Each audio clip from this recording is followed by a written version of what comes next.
నా దగ్గరికి ఒకళ్ళు వచ్చారండి.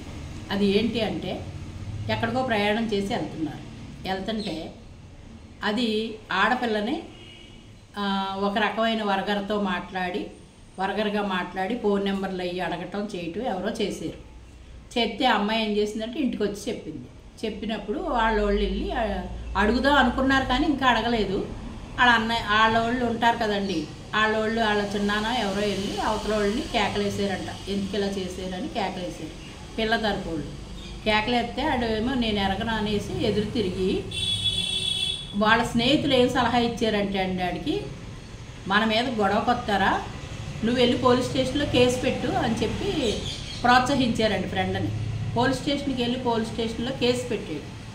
ఎవరి మీద కొట్టిన మీదకి వెళ్ళి కేకలేసిన వాళ్ళ మీద పెట్టాడు.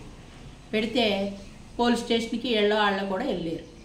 వాళ్ళని కూడా తీసుకురండి, మరి ఏంటో తెలియాలి కదా మాకు అన్నారు పోలీసులు. వెళ్ళిన తర్వాత పోలీస్ స్టేషన్లో ఏమైందంటే ఆ పోలీస్ స్టేషన్లో కూర్చున్న వాళ్ళు ఏం జరిగిందమ్మా ఏంటమ్మా అంటే ఇలా చేసాడండి అనేటప్పటికి పట్ మరి 4 పీకి పైగా మీరు వచ్చి పోలీస్ కేసు పెడతారా, వాళ్ళు వచ్చి పెట్టవలసింది మీరు వచ్చి పెడతారా, పిచ్చి వేషాలు వేస్తున్నారు ఏంటని 4 తగిలించారు. ఎవరికి? అసలోడికి, ప్రోత్సహించినోడికి, అందరికీ కూడా. చూడండి ఎంత సమంజసంగా ఉందో. కానీ పోలీస్ స్టేషన్లో కూడా న్యాయం జరుగుతుంది. కానీ ఒక్కొక్క స్టేషను ఒక్కొక్క మనుషులు ఒక్కొక్క ఉద్యోగస్తులు వాళ్ళ రీతి అది దాన్ని పెట్టి జరుగుతుంది. కడకి వాళ్ళు ఏం చేశారంటే వీడిని అసలు ఉద్యోగంలోనే ఉంచకండి అని చెప్పారు.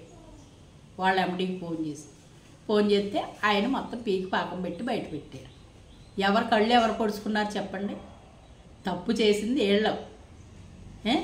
అవతల వాళ్ళు వెళ్ళి పెట్టవలసింది కూడా మళ్ళీ వాళ్ళ మీద పెడదామని వెళ్ళారు. స్నేహితులు ఎందుకు చెప్పాను అంటే స్నేహితుల వల్ల చెడిపోవటం అంటే ఈ స్టోరీయే వర్తిస్తుందండి. స్నేహితులు ప్రోత్సాహంతో పడ్డారు. మళ్ళీ వెళ్ళి ఆడవాళ్ళు కాళ్ళు పట్టుకుని కాళ్ళ మీద పడి గొళ్ళుమని గోలెత్తి మా కుటుంబం రోడ్డు మీదకి వచ్చేసిందండి, తప్పు అయిపోయిందండి, ఆడు చెప్పాడని చేశాను, ఈడు చెప్పానని చేశానండి, పోలీస్ కేసు పెడతాం తప్పేనండి అని. అవతల వాళ్ళు ఒప్పుకుంటారండి? ఇన్ని తప్పు మీద తప్పు చేసిన తర్వాత ఒప్పుకుంటారా? మమ్మల్ని పోలీస్ స్టేషన్కి లాగేవు కదా, మాకు సంబంధం ఏంటి, మేమేం కంప్లైంట్ పెట్టలేదు కదా, నువ్వు వెళ్ళి పెట్టావు, నువ్వే చూసుకో అని అవతల వాళ్ళు అన్నారు.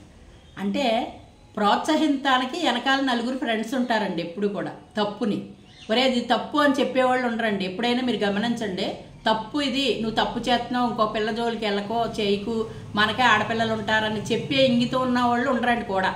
వాళ్ళు ఏం చేస్తారంటే ఒరే ఇలా చెయ్యి, అలా చెయ్యి, అలా చెయ్యి, ఇలా చెయ్యి అని ప్రోత్సహిస్తూ ఉంటారు. అలా ప్రోత్సహించిన స్టోరీ అనమాట అండి ఇది నా దగ్గరికి వచ్చింది, నేను అందుకే చెప్తున్నాను. ఆ పోలీసులతో నేను కూడా మాట్లాడాను, వాళ్ళు బాగా స్పందించారు, వెంటనే అయిపోయింది. ఇప్పుడు గాలిలో ఊగుతువేనండి. ఎంత బాగుందో చూసారా?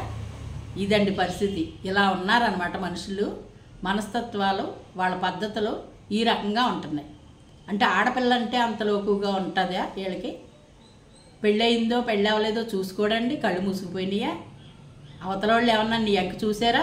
కాదు కదా.